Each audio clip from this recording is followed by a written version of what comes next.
Welcome to the Fear and Greed Afternoon Report for Monday the 6th of February 2023. I'm Sean Aylmer. Now every afternoon we've got the 5 stories that happened today that you need to know about. Story number 1, the S&P ASX 200 closed down 0.25% today to 7,539 points. Cautious is probably the best way to describe today. While there wasn't a lot of action, many of the very large caps were sold off. In fact, 14 of the largest 20 companies on the ASX ended in the red. All the major banks were lower and Macquarie Group fell more than 1%. The retailers fell, Telstra was off, and both Goodman Group and Transurban both dropped sharply. The big miners were the outperformers.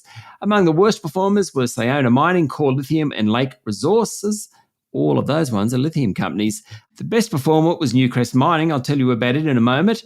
Next best was Beach Energy after it announced it's reached an agreement for Webuild to complete delivery of its West Australian gas project, subject to finalisation of the Clough administration. That helped its share price jump nearly 4%. Story number 2, plenty of corporate news around today and nothing bigger than the fact that Australia's largest gold company, Newcrest, has received a $24 billion bid from Canadian-based Newmont. That would create the world's largest gold group. We're waiting for a response from Newcrest board on that one.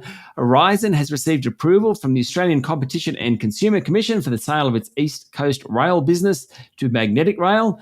Downer EDI has been selected as the preferred applicant to deliver the Queensland Train Manufacturing Program.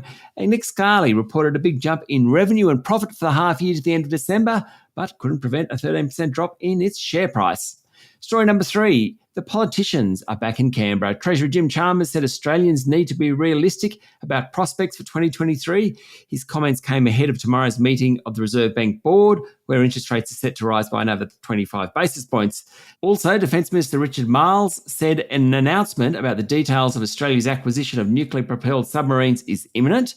Trade Minister Don Farrell this afternoon spoke to his Chinese counterpart, and while there's no breakthrough in the lifting of sanctions on $20 billion worth of Australian exports, both sides have agreed to continue the dialogue. Also, the Northern Territory government confirmed alcohol bans will be reinstated in Central Australia in a move to restrict sales across the top end. It follows a week of alcohol-fueled violence in Alice Springs.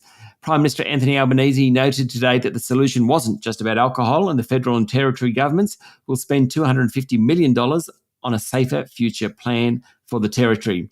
And finally, Victorian Greens Senator Lydia Thorpe has quit the Greens and moved to the crossbenches over a split on the Indigenous Voice to Parliament referendum.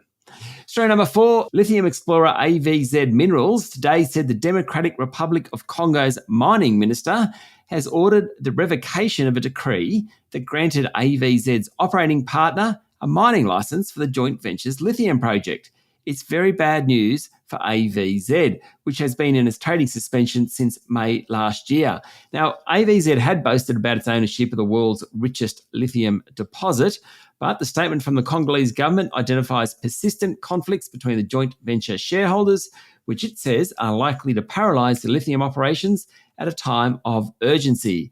And finally, story number 5, a powerful earthquake struck southern Turkey before dawn today, killing at least 100 people and trapping an unknown number of others in pancaked apartment buildings. Rescue workers are racing to save survivors, the government said. The quake, with a preliminary magnitude of 7.4, struck at a depth of 5 kilometres with an epicentre near the south of the country, not far from the Syrian border.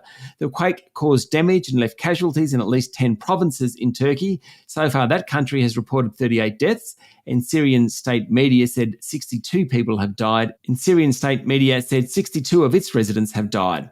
That's it for the afternoon report for Monday, the 6th of February, 2023. Don't forget to hit follow on the podcast and find Fear and Greed on LinkedIn, Instagram, Twitter, and Facebook. Join Michael Thompson and I tomorrow morning for the Fast 5 by Fear and Greed, the top 5 business stories you need to know in just 5 minutes. I'm Sean Aylmer. Enjoy your evening.